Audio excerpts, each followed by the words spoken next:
Koliko puta nam se dogodi da možda nismo prihvatili sebe, da nismo prihvatili svoj izgled, da Photoshopom ili sad prelagano umjetnom inteligencijom popravljamo neke stvari na našim slikama kako bi se svidjeli drugima, kako bi dobili like. Današnje evanđelje nam kaže, to te ne može ispuniti. To te ne može ispuniti, to je prevara. To je prevara. Ne možete ispuniti to da se ideš svidjet drugome za ono što nisi. Ispunite jedino može to da se prihvatiš kao Božje dijete, kao Božja ljubljena kći, ljubljeni sin. Da prihvatiš da te Bog voli upravo tako kako jesi, da te stvorio kao original.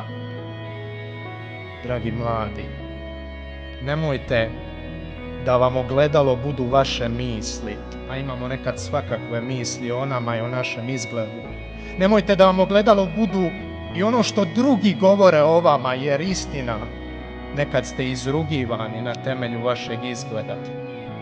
Znate što, neka vam bude jedino ogledalo. Jedino ogledalo neka vam bude Isus na križu. Kad pogledaš Isusa na križu, kad ti je Isus na križu ogledalo, onda shvaćaš koliko zapravo vrijediš i koliko si zapravo lijep.